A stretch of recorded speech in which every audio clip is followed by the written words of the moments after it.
Hey,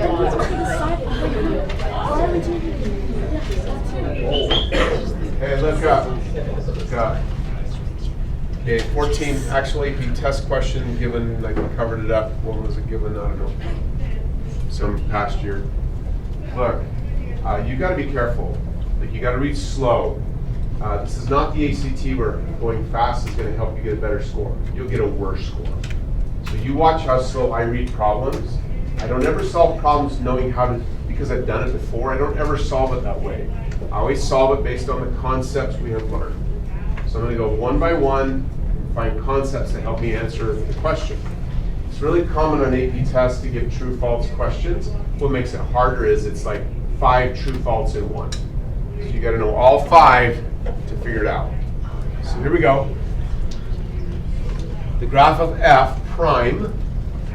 I'm going to note that no faster way to miss the question than to get mixed up as to what you're looking at. So the graph of f prime is shown. Which state? Oh, here's another one. No faster way to miss the question than to lose track of what you're answering the question about. We're answering about f. Okay? So we're looking at f prime. You've got to be thinking about f. It says f is decreasing. That should be pretty straightforward. F will be decreasing as long as f prime is negative. So you're going to vote. A is true, A is false. Show me. So what we're going to do to practice for the test is get you interacting with problems that won't be on the test, but the concepts will. So is A true or false? This is f prime. It says f is decreasing from -1 to +1. True, false. Show me.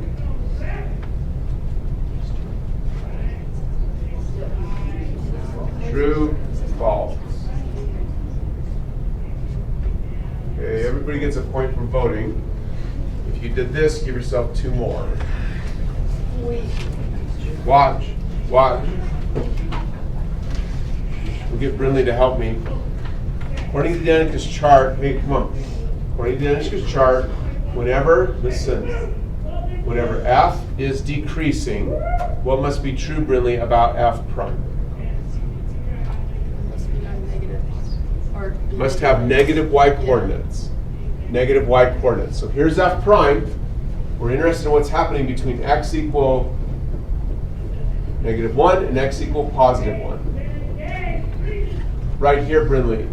Is this y value of f prime positive or negative? I'm done. 2 points for Brinley. I can't have a value of f prime that is positive if f is supposed to be decreasing. So that doesn't work. Please. In order for it to be decreasing, all of the values have to be 2 for page.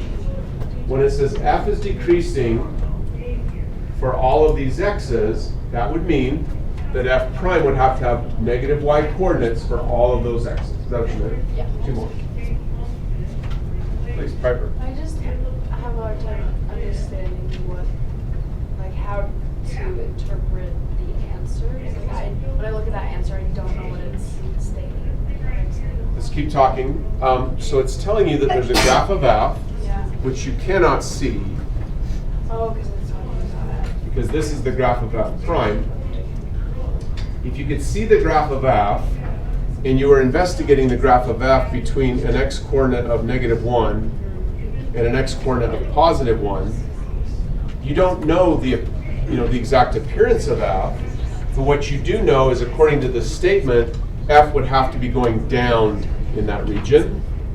But the only way that f can be going down is if every y coordinate of f prime is negative.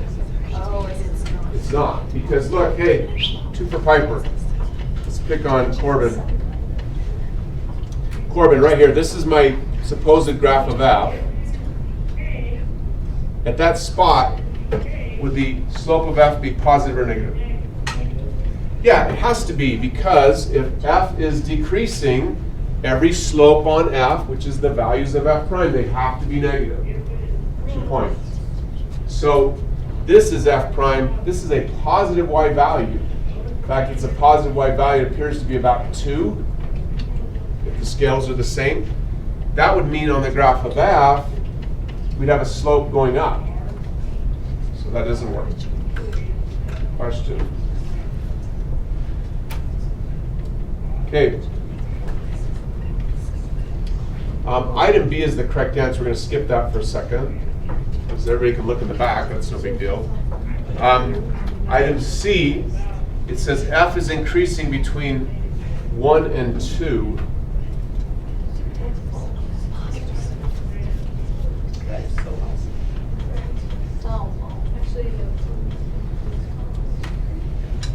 Hands up, why is it false? Hands up, come on. You gotta know the why. Why do we know that F cannot be increasing from 1 to 2?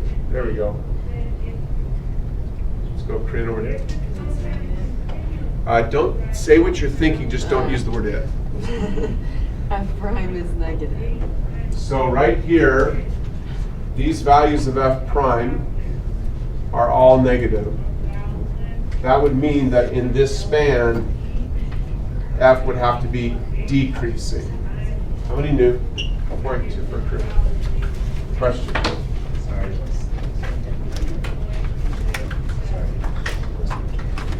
Go please.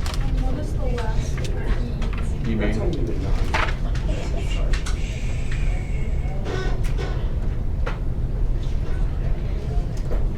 Two more for pi. Okay, sorry.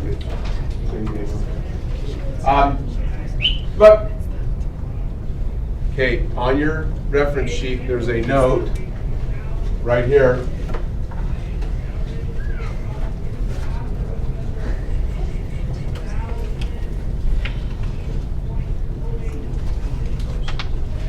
You have to have that memorized for the test. You don't need the formula yet. The formula will become useful in Unit 3. So right now, don't worry about the orange formula. Pay attention to these words right here in green. Gotta have that memorized. Okay, the word differentiable means the following. Because F prime is the derivative of F, we say that F is differentiable. It's just a language somebody invented hundreds of years ago. If F is differentiable at a point, that means at that point you can find the derivative of F, which means at that point you can find the tangent slope of F. So back to our picture.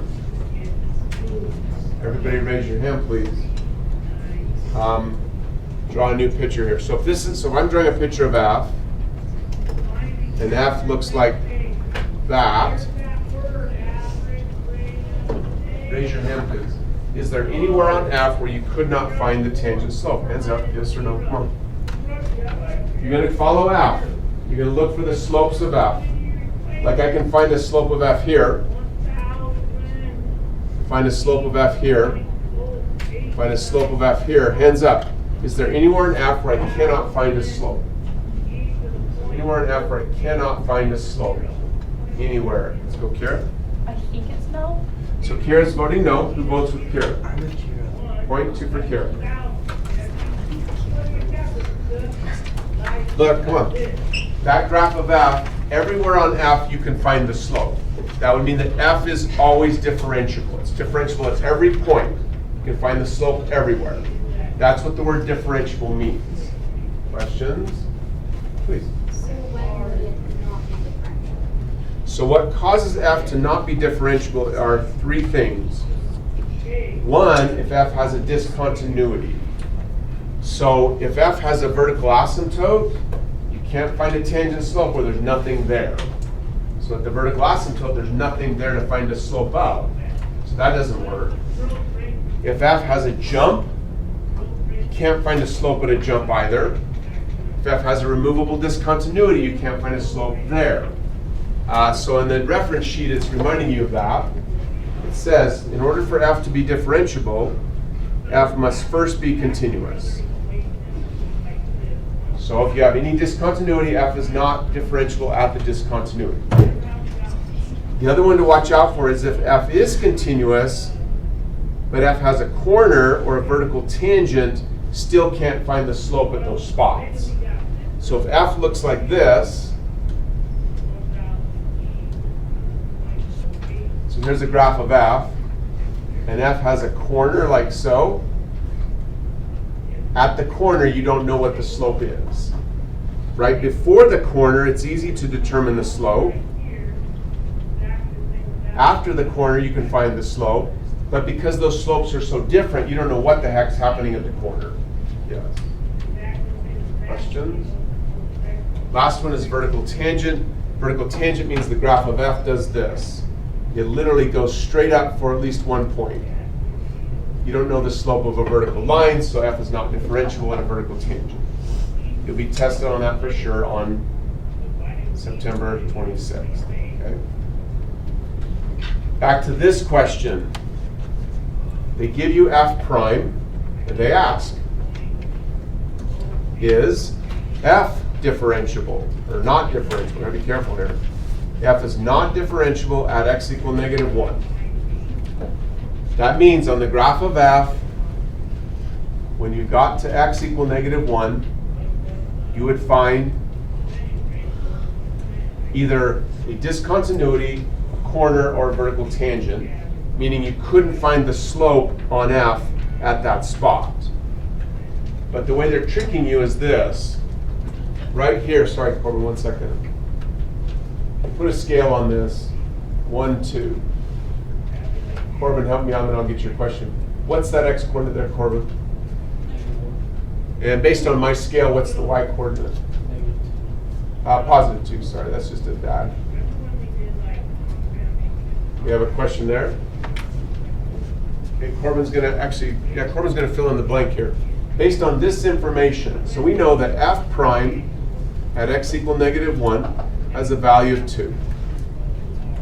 Therefore, on f, at 2 points for Corbin, x equal -1, the tangent slope of f is, hands up, who knows what goes inside the box?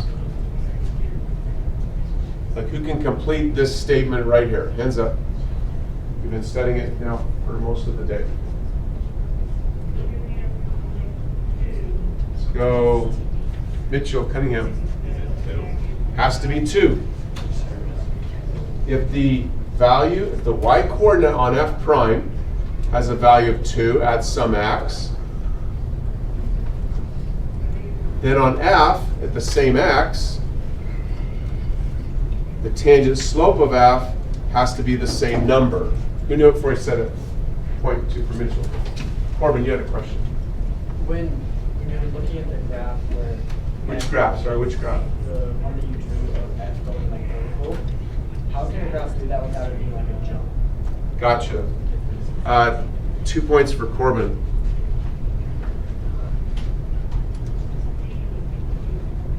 So if a graph does this,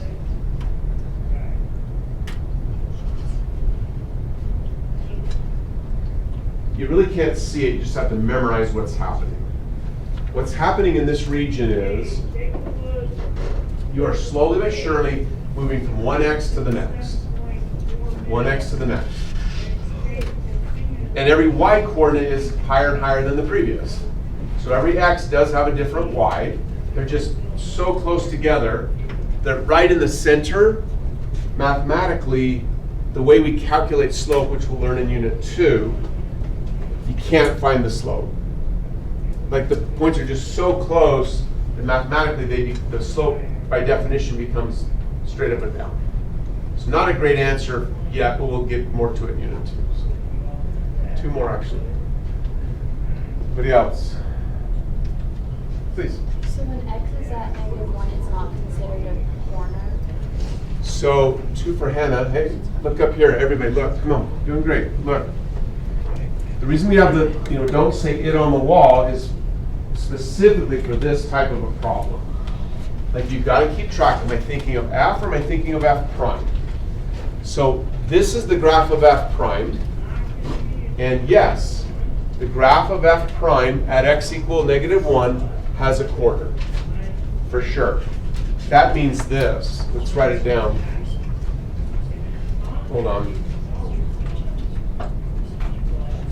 Since f prime has a corner at x equal -1. Therefore, the value of f double prime at x equal -1 is undefined. Because every y coordinate on f double prime is the slope on f. So where f prime had a corner, f prime has no slope that we can find. Therefore, the value of f double prime is undefined at that same. So just double checking. F prime is a graph of x slopes. So of course there's going to be a slope at that point on the f prime. Hey! The bell's gonna ring, don't leave. You all need to comprehend what Piper just said, because she said it perfectly. She looks at the graph of f prime, she notes, hey, at this spot right here on f prime, there is a freaking y coordinate right there. Okay? Right? Yeah. It's not really freaking, but whatever. There's a y coordinate there. That means that's the slope on f at that spot. So f was certainly differentiable at that spot because we found the slope. That's why this is a false statement. The same argument is true at x equal 1. Good job, you guys. See ya.